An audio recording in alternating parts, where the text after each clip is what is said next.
ኢብራሂም አለች ወመን የተቂላህ የጅዐል ለሁ መኽረጃ አላህን የፈራ እኮ አላሁ ስብሓነሁ ወተዓላ ከገባበት ችግር አላህ ያወጣዋል።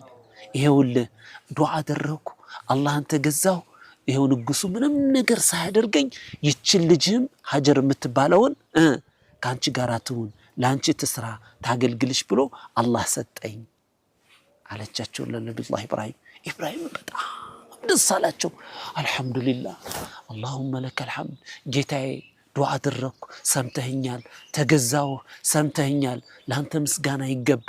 ይኸው ሚስቴን በሰላም መጣች፣ እንዲያውም ሌላ ልጅም ይዛልኝ መጣች። አልሐምዱሊላህ አላሁ ስብሓነሁ ወተዓላ እናመሰግናለን ብለው ኢብራሂምም ሳራህም ሀጀርም ተያይዘው ጉዟቸውን ወደ የት አደረጉ ማለት ነው? ወደ ፊልስጢን አደረጉ ማለት ነው። ወደ ከነዓንዮች ማለት ነው። ፊልስጢን ዛሬ አለች። ወደ ፊልስጢን ከሄዱ በኋላ ነቢዩላህ ኢብራሂም ከሳራ ጋር ሆነው ለህዝቡም ዳዕዋ እያደረጉ እዛ ቦታ ላይ በቆዩበት ሰዓት ላይ ሳራ እድሜዋ እየገፋ 50 60 70 ዓመት ሆናት። ልጅ ግን የለም። ኢብራሂምም ትልቅ ሰው ሆኑ እድሜያቸው 70 80 እየሆነ ሄደ። ልጅ ግን መውለድ አልቻሉም። ያ አላህ ያ ረብ እባክህ ልጅ ስጠኛ አላህ እያሉ ሁሌም ይለምናሉ። ኢብራሂም ሳራም ሁሌም ትለምናለች። ልጅ ሊያገኙ ግን አልቻሉም። ታዲያ መጨረሻ ላይ ሳራ ነቢዩላህ ኢብራሂምን በጣም ስለምትወዳቸው ነቢዩላህ ኢብራሂምን በጣም ስለምታከብራቸው አንድ ሀሳብ መጣላት። ምን አይነት ሀሳብ? ምን አለች? ኢብራሂም አለች አቤት ውዷ ሚስቴ ሳራ ሆይ ምንድነው አለ።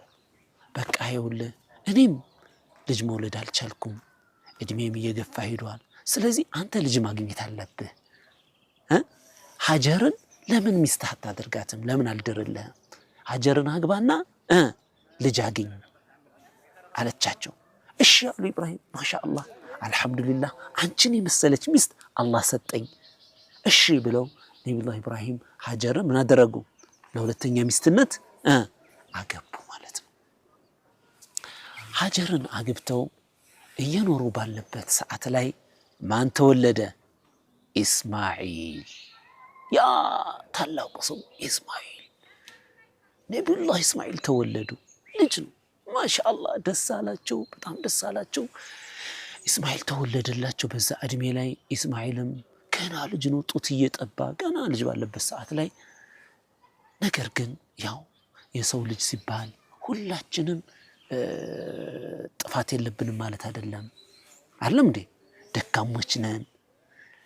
ይህንን ነገር ያየችው ሳራ ሀጀር ኢስማዒልን በመውለዷ ደስ ቢላትም ነገር ግን ሳራ ምን ሆነች? ሀጀር ከነሱ ጋር አብራ መኖሯ ደስ አላላትም። ስለዚህ ምን አደረገች?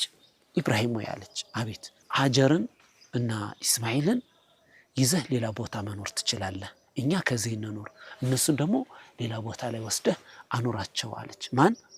ሳራ ማለት ነው። ለኔ ደግሞ አላህ ልጅ እስከሚሰጠኝ ድረስ ዱዓዬን አድርጋለሁ፣ አላህን ለምናለሁ፣ እነሱን ደግሞ ሌላ ቦታ ወስደህ አኑራቸው። እሺ ምንም ችግር የለውም ብለው ነቢዩላህ ኢብራሂም ሀጀርንና ኢስማዒልን ይዘው ጉዟቸውን ቀጠሉ፣ ጀመሩ ማለት ነው። ወዴት ነው ጉዟቸውን ያደረጉት? በአላሁ ስብሓነሁ ወተዓላ ትእዛዝም ጭምር ነው።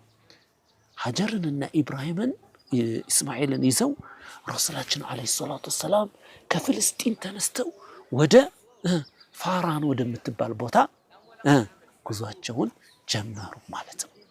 ፋራን ማለት ደግሞ ማናት? መካ ናት፣ ሳውዲ አረቢያ ማለት ነው። በዛ ዘመን የዛሬ ስንት ሺህ ዓመት ማለት ነው ኢብራሂም ሀጀርንና ኢስማዒልን ይዘው ጉዟቸውን ወደ መካ ወደ ፋራን ወደ መካ ጉዟቸውን አደረጉ ማለት ነው።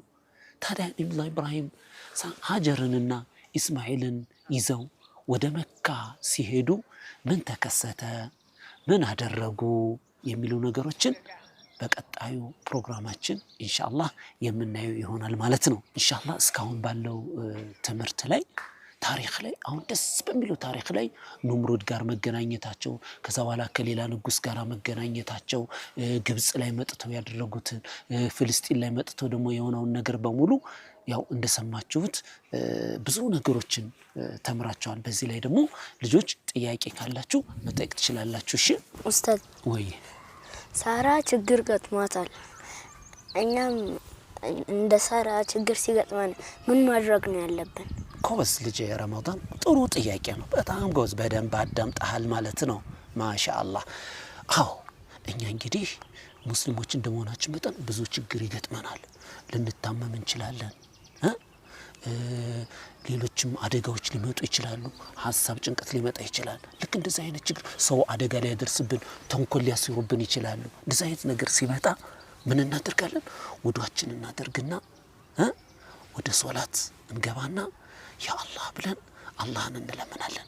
ቁጭ ብለን እጃችን አንስተን አላህ ወይ እባክህን ከዚህ ችግር አውጣኝ፣ ያ አላህ ወይ እንደዚህ አይነት ነገር ስጠኝ፣ እንዲያደርግልኝ ጥሩ ነገር እፈልጋለሁ፣ አላህ ወይ ዓሊም አድርገኝ፣ አላህ ወይ አእምሮዬን ክፈትልኝ እያለን ወደ ማን ነው የምንጠጋው? ወደ አላህ ነው የምንሸሸው ማለት ነው። ወደ ሌላ ወደ ፍጡር አንሄድም። ተግባባን አይደል እንዴ? ሌሎች ፍጡሮች ከአላህ ውጭ ሊጠቅም የሚችል ሊጎዳ የሚችል ማንም የለም። እናታችንም አባቶቻችንም ቢሆኑ ካለንበት ችግር ሊያድኑን አይችሉም። ብንታመም እናት አባት ምን ያርጋል? ያድናል? አያድንም። ምን ሊያደርጉልን ይችላሉ? ዱዓ ነው ሊያደርጉልን የሚችሉት። እኛም ችግር ሲገጥመን ሳራ እንዳደረገችው ያ አላህ ያ ረብ ካልን አላህ ምን ያርጋል? እርዳታውን በቅርበት ያመጣልናል ማለት ነው። እሺ ረመዳን ኡስታዝ ጥያቄ አለኝ። እሺ ልጅ መሐመድ ኢብራሂም ለምን ነው ሁሉ ጉዞ ያደረጉት? ያን ሁሉ ጉዞ ኮበስ መሐመድ ጥሩ ጥያቄ ነው። በደንብ አዳምጣል ማለት ነው። ማሻአላህ። አዎ ኢብራሂም እንደሰማችሁት ከኢራቅ ተነስተው እስከ ግብጽ ድረስ ያን ሁሉ ጉዞ ደከመኝ ሰለችን ሳይሉ ያን ሁሉ በጨለማ በፀሐይ እንደገና ከግብጽ ተነስተው ደግሞ ወደ ፍልስጤን ደከመኝ ሰለች ሳይሉ በጨለማው በፀሐዩ በዝናው ያን ሁሉ ያረጉት ለምንድነው? አላህን ለማስደሰት ነው። አላህ ስላዘዛቸው ነው። አላህ ምን ብሎ አዟል? ምንድነው ያዘዘው? ዳዋውን አድርስ፣ የሰው ልጆችን አስተምር። ለምን? እኛ የሰው ልጆች ተፈጠርነው አላህ ያዘዘውን ነገር ለማድረግ አላህ የፈለገውን ነገር ለማድረግ ነው እንጂ እኛ የፈለግነውን ነገር ለማድረግ ነው አይደለም። ስለዚህ ኢብራሂም አላህን ለማስደሰት አላህ የፈለገውን ነገር ለማድረግ የሰው ልጆችን ለማስተማር ምን አደረጉ? ያን ሁሉ ጉዞ አደረጉ ማለት ነው። እኛም ልክ እንደዚህ በዳዋ ላይ ሰዎችን በማስተማር ላይ ሌላ ሀገር መሄድ ካለብን ለዳዋ እንሄዳለን። ማስተማር ካለብን እናስተምራለን። ጉዞ ማድረግ ካለብን ጉዞ እናደርጋለን። እንለፋለን፣ እንደክማለን። ይሄን ሁሉ እንድንማር ነው አላህ Subhanahu Wa Ta'ala የነብዩ ኢብራሂምን ታሪክ ቁርአን ላይ ያስቀመጠልን ማለት ነው። እሺ መሐመድ ገባህ አይደል? ተመልሶልሃል አይደል? ማሻአላህ ማሻአላህ። ኢንሻአላህ የዛሬው ፕሮግራማችንን እዚህ ላይ ይኸው ደስ በሚል መልኩ እንቋጫለን ማለት ነው። ክብራትና ክቡራን የነሲሐ ቲቪ ተከታታዮች ፕሮግራሙን እንደተከታተላችሁት እጅግ በጣም ደስ በሚልና ሞቅ ደመቅ ባለ መልኩ ከልጆች ከመሐመድና ከረመዳን ጋር ቆይታ አድርገናል። በርካታ ትምህርቶችንና ጠቃሚ ነገሮችን እንዳገኛችሁ ተስፋ አደርጋለሁ። ኢንሻአላህ ቀጣዩ ፕሮግራማችንን ደግሞ በሚቀጥለው ርዕስ ደስ በሚል መልኩ ነብዩላህ ኢብራሂም ልጃቸውን ሀጀርንና ልጃቸውን እስማኤልንና ባለቤታቸውን ሀጀርን ይዘው ያን ሁሉ ጉዞ ወደ መካ ማድረጋቸውን እናያለን ማለት ነው። እዛም ላይ ምን ነገሮች እንደተከሰተው የምናይ ይሆናል ማለት ነው። በሚቀጥለው ፕሮግራም ላይ ኢንሻአላህ አላህ በሰላም ያገናኘን። የዛሬውን እዚህ አበቃን። السلام عليكم ورحمة الله وبركاته.